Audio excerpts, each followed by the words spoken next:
આપણે ક્લોસિયસ ક્લેપેરોન સમીકરણ શરૂ કર્યું હતું અને એમાં આપણે અત્યાર સુધી અહીં સુધી આપણે પહોંચી ગયા હતા dp/p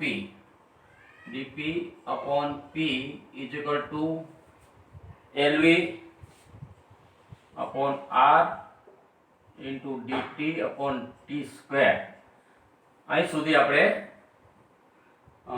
અભ્યાસ એનો થઈ ગયો છે.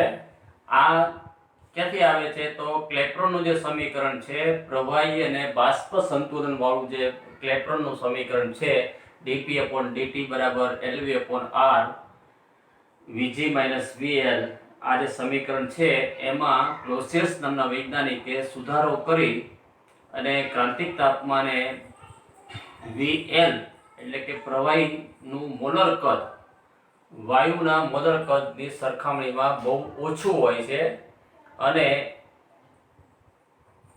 એ મૂલ્ય Vg - Vl બરાબર આપણે Vg આવ્યું હતું અને એના ઉપરથી આપણે બાષ્પ જે બને છે પ્રવાહીમાંથી બાષ્પ બને છે અથવા જે વાયુ જે બને છે એ ધારો કે આદર્શ વાયુ હોય અને આદર્શ વાયુના સમીકરણ PV બરાબર nRT n મોલ માટે અને એના ઉપરથી PV બરાબર RT 1 મોલ માટે અને એના ઉપરથી V બરાબર RT/P. અહીંયા V એટલે Vg વાયુ પદાર્થનું મોલર કદ, તો Vg બરાબર RT/P અને એ મૂલ્ય આપણે ક્લેપેરોનનું જે સમીકરણ છે એમાં મૂક્યું અને એના ઉપરથી આપણે dp/p બરાબર lv/r into dt/t square જે બોર્ડમાં દર્શાવ્યું છે એ સમીકરણ આપણને મળે છે અને એ સમીકરણનો નંબર 5 નંબર આવે છે. હવે આ જે સમીકરણ મળે છે એમાં ગણિતની અંદર dp/p બરાબર dlnp લખી શકાય એવું ગણિતની અંદર સમજાવે છે. dp/p બરાબર dlnp લખી શકાય. તેથી સમીકરણ 5 શું થશે? dlnp બરાબર lv/r into dt/t square આ સમીકરણ થશે. બરાબર, dlnp બરાબર lv/r into dt/t square આ સમીકરણ નંબર 6. હવે આ સમીકરણ જે 6 છે એમાં P1 પ્રારંભિક દબાણથી અંતિમ દબાણ અને T1 પ્રારંભિક ઉષ્ણતામાન અથવા પ્રારંભિક તાપમાન T1 થી અંતિમ ઉષ્ણતામાન T2 લઈએ તો એમાં શું ફેરફાર થાય છે અને એનું સંકલન આપણે કરવાનું કરીને ક્લોસિયસ ક્લેપેરોન સમીકરણ નક્કી થઈ શકે અથવા મળી શકે. તો T1 ઉષ્ણતામાને ધારો કે T1 ઉષ્ણતામાને બાષ્પ દબાણ P1 હોય અને T2 ઉષ્ણતામાને અંતિમ ઉષ્ણતામાને બાષ્પ દબાણ P2 હોય, અંતિમ બાષ્પ દબાણ P2 હોય તો સમીકરણ 6 નું સંકલન કરીએ આપણે. સમીકરણ 6 નું સંકલન P1 થી P2 dlnp lv/r જે છે એ અચળ સંખ્યા છે એટલે આપણે એને બહાર રાખીએ અને અહીંયા T1 થી શરૂ કરીને T2 dt/t square એટલે સમીકરણ 6 નું પ્રારંભિક બાષ્પ દબાણ P1 હોય અને એનું ઉષ્ણતામાન T1 હોય, અંતિમ બાષ્પ દબાણ P2 હોય અને એનું અંતિમ ઉષ્ણતામાન T2 હોય તો સમીકરણ 6 નું સંકલન કરતા P1 P2 dlnp lv/r છે એ અચળ સંખ્યા છે. બાષ્પનું ઉષ્મા જે છે એ પણ ચોક્કસ હોય, r જે છે એ વાયુ અચળાંક પણ હોય એ ચોક્કસ હોય, એને આપણે અચળ તરીકે લઈએ તો T1 to T2 dt/t square સમીકરણ 6 નું આ રીતે આપણે સંકલન કરીએ તો અહીંયા આગળ આ સંકલન તો આપણને ખબર પડી જશે. બરાબર, lnp આ જે સંકલન થશે એ શું થશે? lnp P1 P2 lv/r એ પણ થઈ જશે. પણ અહીંયા આગળ કોઈ પણ 1/t² હોય તો એનું સંકલન 1/t થાય. અહીંયા સીમા રેખા છે t1 to t2, બરાબર. તો આ રીતે 1/t² જો હોય તો એનું સંકલન કરો તો 1/t આવે. એ ગણિતની અંદર આવે છે. અને માઇનસ આવે, બરાબર. 1/t². અહીંયા આગળ શું લખી શકાય? આ t માઇનસ લખી શકાય અને એનું સંકલન કરો તો -t-1 આ રીતે આવે. તો આ રીતે 1/t, બરાબર, આ રીતે આવે. આનો ઉપયોગ કરીને અહીંયા આગળ શું આવશે? 1/t, બરાબર. અને એની સીમા રેખા છે, લિમિટ છે t1 to t2, બરાબર. તો dt/t², આનું સંકલન શું આવશે? 1/t. અને સીમા રેખા છે t1 to t2. આનું સંકલન શું આવી ગયું? ln p. અને એની સીમા રેખા છે p1 to p2, બરાબર. તો આ રીતે આપણને આ જે સમીકરણ મળે છે એનું પ્રારંભિક બાષ્પ દબાણ અને પ્રારંભિક ઉષ્ણતામાનથી લઈને અંતિમ બાષ્પ દબાણ અને અંતિમ ઉષ્ણતામાન વચ્ચેનું સંકલન કરતા આપણને આ રીતે ln p p1 p2 બરાબર LV/R. અહીંયા આગળ આ જે 1/t આવશે, શું આવશે? અહીંયા આગળ માઇનસ આવશે, બરાબર. તો આ રીતે આપણને સંકલન મળે છે. શું મળે છે?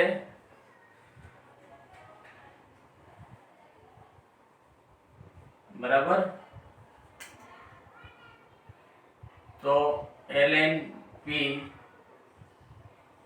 p1 to p2 બરાબર -LV/R. આ માઇનસ ક્યાંથી આવે છે? તો આ જે માઇનસ છે એ માઇનસ આવે છે. 1/t અને સીમા રેખા t1 to t2, બરાબર. તો અહીંયા આગળ શું થશે? ln p2/p1, બરાબર. અહીંયા આગળ -LV/R.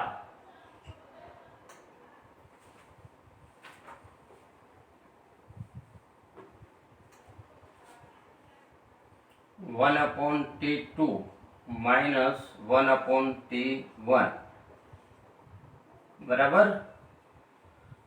આ જે માઇનસ આવે છે એ સંકલન થાય છે 1/t² નું સંકલન જે થાય છે એના માઇનસ છે આ. તો આ ln ને log માં ફેરવવું હોય તો 2.303 વડે ગુણવા પડે. તો log base to 10 p2/p1 બરાબર. હવે આ માઇનસ કાઢી નાખવો હોય અને LV/R કરવું હોય તો શું થશે? આ 1/t2 1/t1 જે છે એના બદલે 1/t1 -1/t2 થશે, બરાબર. તો ln માંથી log માં ફેરવો તો 2.303 વડે ગુણવા પડે ગણિતની નિયમ મુજબ. તો 2.303 log base to 10 p2/p1 બરાબર. આ માઇનસ કાઢી નાખવા છે તો શું થશે? કૌંસમાં 1/t2 છે એ જગ્યાએ 1/t1 -1/t2 આવશે, બરાબર. LV/R 1/t1 -1/t2. હવે આપણે આમાં આ 2.303 છે એ ઘણી બુકની અંદર ડાબી બાજુ રાખવામાં આવે છે અને ઘણી બધી બુક રેફરન્સ બુક છે એને જમણી બાજુ લેશે. તો જમણી બાજુ લેવું હોય તો log p2/p1 બરાબર LV/ આ 2.303 અહીંયા લઈ લઈએ * R 1/t1 -1/t2. આ જે સમીકરણ મળે છે 7 નંબરનું એ સમીકરણ ક્લોસિયસ ક્લેપેરોન સમીકરણ તરીકે ઓળખાઈ શકાય છે. હજી આનું આપણે ગુણાકાર ભાગાકાર કરવો હોય અથવા ગાણિતિક પ્રક્રિયાઓ કરવી હોય તો આપણને હજી એક સમીકરણ મળે. એ વાદળી પેનથી લખવું એટલે થોડું અલગ પડે. log p2 upon p1 બરાબર lv upon 2.303 r t2 minus t1 છેદમાં t1 t2 આ સમીકરણ 8. t2 minus t1 ચોકડી ગુણાકાર લસાઅ લઈને t1 t2 લસાડીએ તો અહીં t2 આવશે, અહીંયા t1 એટલે t2 minus t1 છેદમાં t1 t2. આ જે છે એ સમીકરણ 8 એ ક્લોસિયસ ક્લેપેરોન સમીકરણ છે, બરાબર. તો આ યાદ રાખવાનું છે. log p2 upon p1 બરાબર p1 શું છે? પ્રારંભિક બાષ્પ દબાણ. p2 શું છે? અંતિમ બાષ્પ દબાણ. lv શું છે? બાષ્પન ગુપ્ત ઉષ્મા. r શું છે? વાયુ અચળાંક. t1 શું છે? પ્રારંભિક ઉષ્ણતામાન. t2 શું છે? અંતિમ ઉષ્ણતામાન. તો આ રીતે ઉષ્ણતામાનમાં થતો ફેરફાર અને દબાણમાં બાષ્પ દબાણના મૂલ્યમાં થતો ફેરફાર એના ઉપરથી આપણે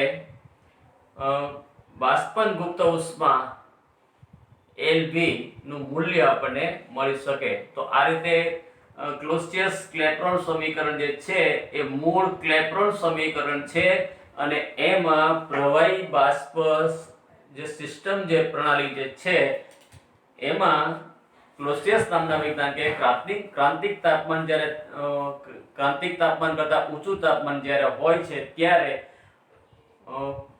પદાર્થ અથવા પ્રક્રિયકોનું સંપૂર્ણપણે બાષ્પમાં અથવા વાયુમાં રૂપાંતર થઈ જાય છે અને ત્યારે Vg નું મૂલ્ય આપણને મોલર કદ એટલે કે વાયુનું કદ આપણને મળે છે પ્રવાહી, કારણ કે વાયુનું સંપૂર્ણપણે પ્રવાહીમાં રૂપાંતર થઈ જતું હોય છે એટલે Vl નું મૂલ્ય આપણને મળતું નથી.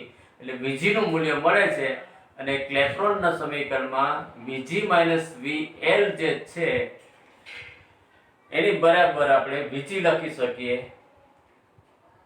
આદર્શ વાયુનું સમીકરણ ઉપરથી Vg નું મૂલ્ય નક્કી કરીએ અને એ Vg નું મૂલ્ય ક્લેપેરોનના સમીકરણમાં મૂકીએ અને એનો આપણે અમુક આ જે હદ રેખા જે છે સીમા રેખા P1 P2 T1 T2 એનું સંકલન કરી અને આપણને ક્લોસિયસ ક્લેપેરોન સમીકરણ 8 નંબરનું આપણને મળે. આ જે સમીકરણ જે મળ્યું છે હવે એના ઉપરથી અત્યારે એક એક્ઝામ્પલ. ઘણી વખત પરીક્ષામાં ક્લોસિયસ ક્લેપેરોન સમીકરણ મેળવો એ 7 માર્ક્સનો પ્રશ્ન ન પૂછાય અને એના બદલે દાખલો પૂછાય, એક્ઝામ્પલ પૂછાય. ઘણી વખત યુનિવર્સિટી પરીક્ષામાં એક્ઝામ્પલ આ ચેપ્ટરમાંથી પૂછાવાની શક્યતાઓ સંભાવનાઓ છે. એટલે ઘણી વખત 7 માર્ક્સનો થિયરીને બદલે એક્ઝામ્પલ પૂછાય. તો આ જે સમીકરણ જે છે ક્લોસિયસ ક્લેપેરોન સમીકરણ એમાં P1 નું મૂલ્ય, P2 નું મૂલ્ય, T1 નું મૂલ્ય, T2 નું મૂલ્ય અને R વાયુ અચળાંક R ના આટલા મૂલ્યો આપણને જો આપેલા હોય તો એના ઉપરથી LV એટલે બાષ્પન ગુપ્ત ઉષ્મા આપણે મેળવી શકીએ, બરાબર. તો અત્યારે આપણે એક એક્ઝામ્પલ 7 માર્ક્સનો યુનિવર્સિટીની પરીક્ષામાં જે પૂછાઈ ગયો છે તો પૂછાવાની શક્યતાઓ છે એનો આપણે અત્યારે સ્ટડી કરી લઈએ એટલે આપણને થોડુંક મગજમાં આવી જાય અથવા ખબર પડી જાય કે આ રીતે ક્લોસિયસ ક્લેપેરોન સમીકરણ ન પૂછાય અને એના બદલે દાખલો પૂછાય તો આપણે પ્રેક્ટિસ એની પણ જોઈ લઈએ. દાખલાની રકમ હું લખું છું અને એના ઉપરથી આપણે એની કિંમત, કોની કિંમત નક્કી કરવાની છે એ આપણે દાખલા ઉપરથી નક્કી થઈ જશે, રકમ ઉપરથી નક્કી થાય. ધારો કે આ એક દાખલો ગણીએ આપણે. પાણીનું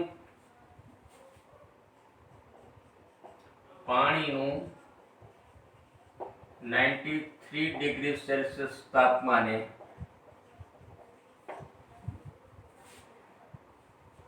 93 ડિગ્રી સેલ્સિયસ અને 100 ડિગ્રી તાપમાને બાષ્પ દબાણ અનુક્રમે 580 મિલીમીટર અને 760 મિલીમીટર છે તો પાણી માટે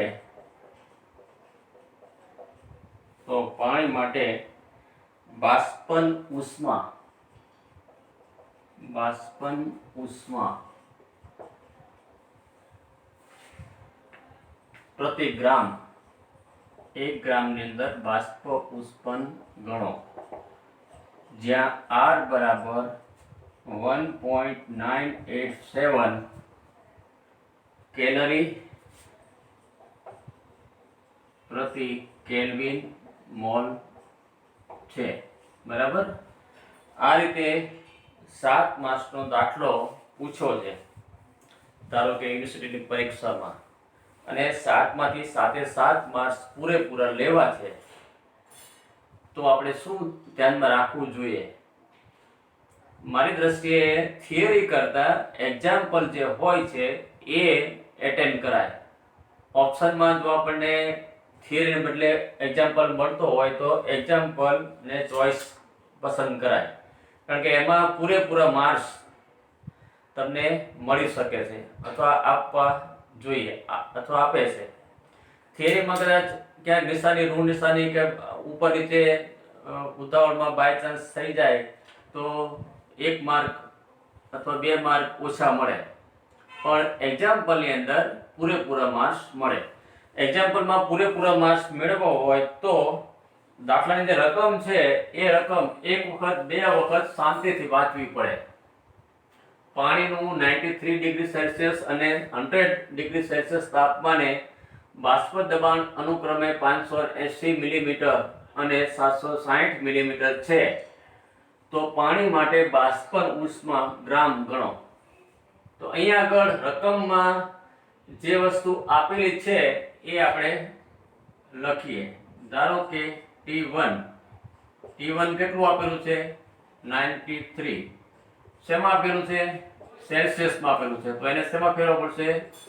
કેલ્વિનમાં, કારણ કે આ કેલ્વિનમાં છે ને R નું મૂલ્ય, તો 273 કરવા પડશે.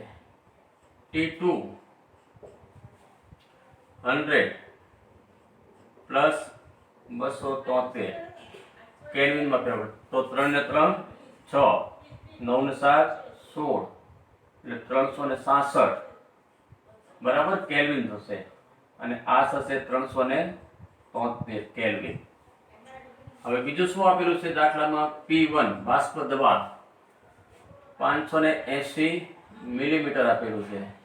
હવે અહીંયા આગળ બાષ્પ દબાણ પહેલી જે બાષ્પ દબાણ આપી છે એનો એકમ પણ મિલીમીટર છે, અને બીજી જે બાષ્પ દબાણ આપી છે એનો એકમ પણ મિલીમીટર છે. તો બંનેના મિલીમીટરમાં છે એટલે આપણે ચેન્જ કરતા નથી. જો મિલીમીટરમાં ન હોય અને વાતાવરણ દબાણમાં હોય તો આપણને ખબર છે કે એક વાતાવરણ દબાણ બરાબર 760 મિલીમીટર. બરાબર.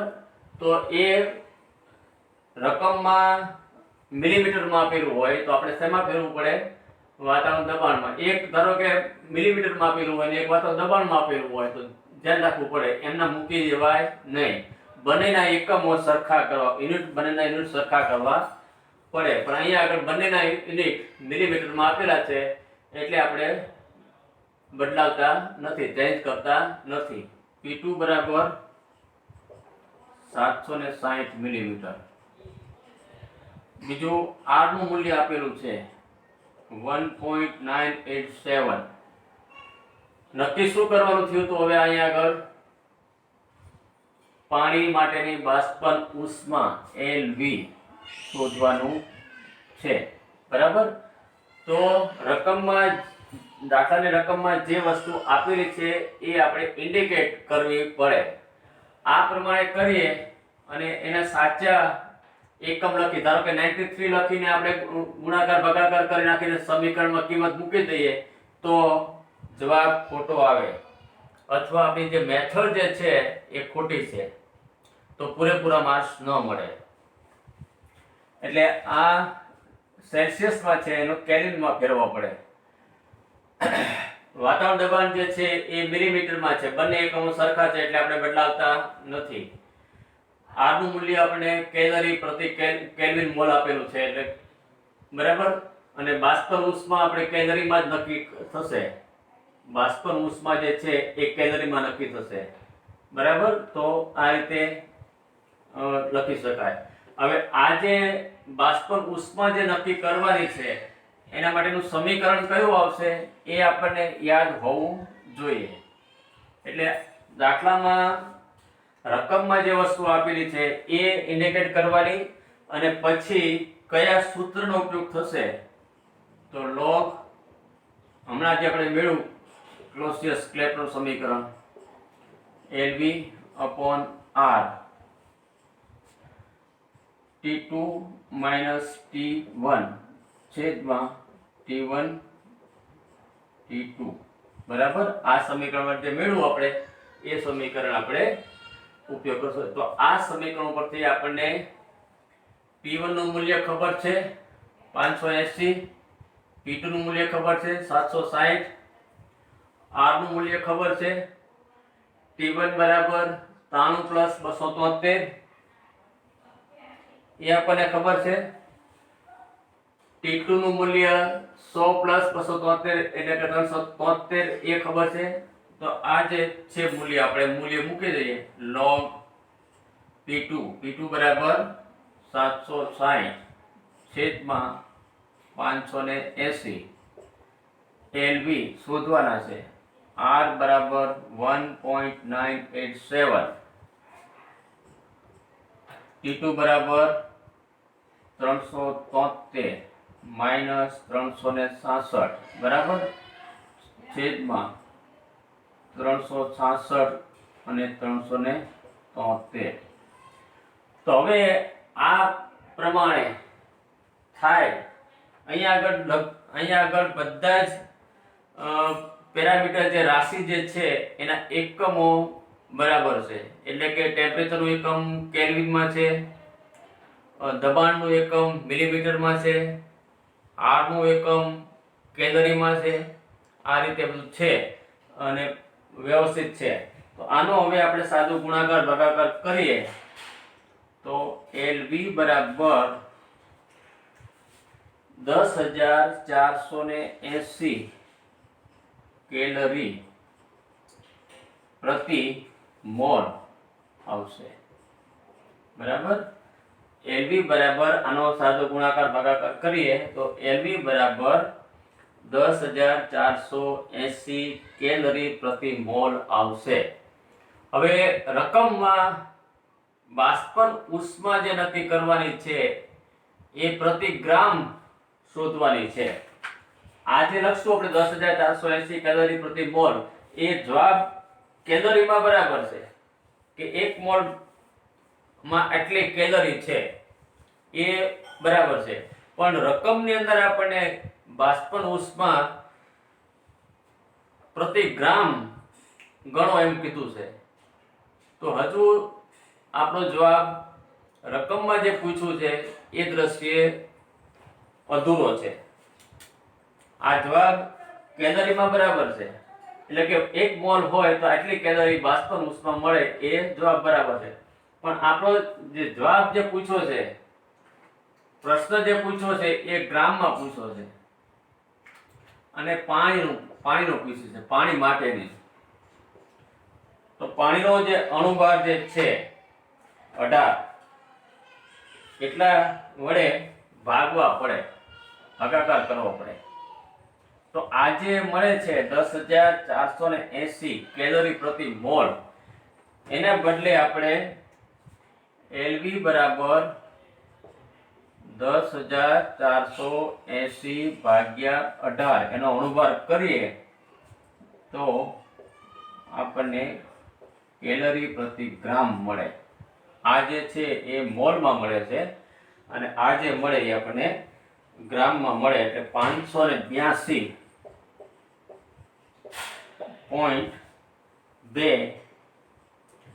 કેલરી પ્રતિ ગ્રામ, ને એ આપણો આન્સર. આ જે થયું પાણી માટેની બાષ્પન ઉષ્મા ગ્રામમાં શોધો. આ જે મળે છે આપણને 10,480 કેલરી પ્રતિ મોલ મળે છે અને મોલમાંથી ગ્રામમાં કન્વર્ટ કરવા માટે એના અણુભાર વડે ભાગવા પડે, એટલે 582.2 કેલરી પ્રતિ ગ્રામ આ આપણો જવાબ થાય. અને જવાબ થાય તો એને આપણે આ રીતે અલગથી ઇન્ડિકેટ આ રીતે કરીએ તો પરીક્ષામાં પૂરેપૂરા 7માંથી 7 માર્ક્સ મળી શકે. અહીં સુધી કરવું હોય તો 1 માર્ક ઓછો મળે, 6 માર્ક્સ મળે, અને ગ્રામમાં એનું કન્વર્ઝન કરી નાખવું હોય, રૂપાંતર કરી નાખવું હોય તો 7માંથી પૂરેપૂરા 7 માર્ક્સ. એટલે દાખલાની અંદર રકમમાં શું આપેલું છે અને કયા એકમમાં આપેલું છે એ સપ્લિમેન્ટરીની પરીક્ષાની સપ્લિમેન્ટરીમાં લખવાનું અને થોડી જગ્યા રાખીને લખવાનું. ઘણા બધા વિદ્યાર્થીઓ પેપર તપાસતા હોય ત્યારે ખબર પડે છે કે બધું આમ ભેગું લખેલું હોય છે, તો જુદું જુદું લખવાનું. બ્લુ અને બ્લેક પેનનો ઉપયોગ કરવાનો. જે ખાસ આપણે ઇન્ડિકેટ કરવાનું છે એ બ્લેક પેનથી કરાય, કાળી પેનથી, અને પછી જવાબ જે આવે એ જુદો વ્યવસ્થિત લખવો પડે. થિયરીનો જે પ્રશ્ન તમે એટેન્ડ કરો તો એમાં અને દાખલો પસંદ કરો તો તમને સમય 50% વધારે મળે. એક્ઝામ્પલ પસંદ કર્યો હોય તો ધારો કે થિયરી તમે લખતા હોય તો 15 મિનિટ થતી હોય, 15 મિનિટમાં એ પ્રશ્ન 7 માર્ક્સનો પૂરો થાય. એના બદલે દાખલો ગણો તો તમારે 7-8 મિનિટની અંદર વ્યવસ્થિત અને પૂરેપૂરા માર્ક્સ તમને મળી જાય. એટલે અને એમાં ખાલી એકમમાં ધ્યાન રાખવાનું હોય અને કયું સમીકરણ અથવા કઈ ફોર્મ્યુલા લાગુ પડશે એ આપણને ખબર હોય તો તમને પૂરેપૂરા માર્ક્સ 7માંથી 7 માર્ક્સ મળી શકે. બરાબર. તો આ રીતે ક્લોસિયસ-ક્લેપેરોનનું સમીકરણ જે છે, અગાઉ પણ મેં કીધું એ પ્રમાણે કે પરીક્ષામાં ક્લેપેરોન સમીકરણ ખાલી પૂછાય છે તો એ લખવાનું, ક્લોસિયસ-ક્લેપેરોન સમીકરણ પૂછાય તો એ દર્શાવવાનું.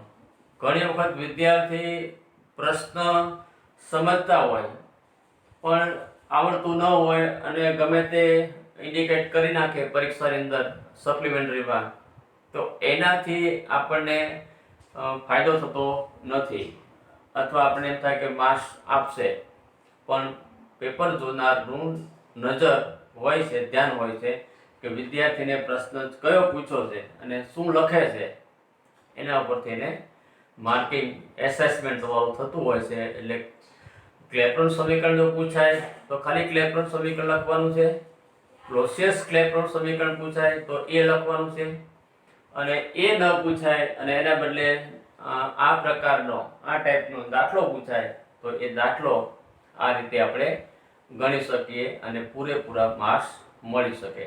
તો આ વિડિયો લેક્ચરની અંદર આપણે ક્લોસિયસ-ક્લેપેરોન સમીકરણ પૂરું કરી નાખ્યું અને એના ઉપરથી એક દાખલો પણ ગણી નાખ્યો.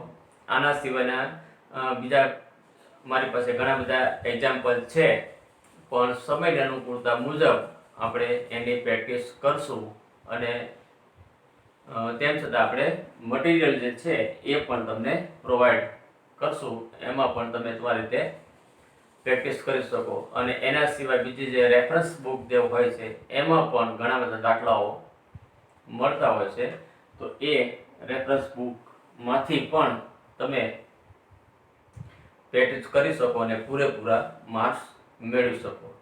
તો આ રીતે આપણે સેમેસ્ટર 5 ની અંદર ચોથા વિડિયો લેક્ચરની અંદર ક્લોસિયસ-ક્લેપેરોન સમીકરણ પૂરું કર્યું છે. હવે પછીના વિડિયો લેક્ચરની અંદર નર્સનું ઉષ્મા પ્રમેય જે આપણા સિલેબસમાં છે એનો સ્ટડી, નર્સના ઉષ્મા પ્રમેયનો સ્ટડી આપણે કરશું. પછી નિરપેક્ષ એન્ટ્રોપી નક્કી કરવાની રીતો જે છે એનો પણ સ્ટડી કરવાનો છે. ઉષ્માગતિશાસ્ત્રનો ત્રીજો નિયમ જે છે એ પણ સમજવાનો છે. વિભાજન વિધેયના પ્રકારો જે છે એ પણ પાર્ટીશન વિધેય પાર્ટીશન ફંક્શનના ટાઈપ્સ ઓફ પાર્ટીશન ફંક્શન એના પણ આપણે સ્ટડી કરવાનો છે. હજી આમાં મને છે જે ઘણું બધું બાકી છે એ આપણે સ્ટેપ બાય સ્ટેપ એક પછી એક વિડિયો લેક્ચરની અંદર કરતા જશું. તો આ 4 વિડિયો લેક્ચરની અંદર આપણે ક્લેપેરોન સમીકરણ, ક્લોઝ-ચેસ-ક્લેપેરોન સમીકરણ અને એક એક્ઝામ્પલ નો સ્ટડી કર્યો છે. તો આ રીતે વિડિયો લેક્ચર દરેક પેપરના દરેક ટીચરના વિડિયો લેક્ચર જોવાના છે અને સાથે સાથે નોટ પણ તમારે તમારી રીતે પ્રિપેર કરવાની છે. Okay, thank you.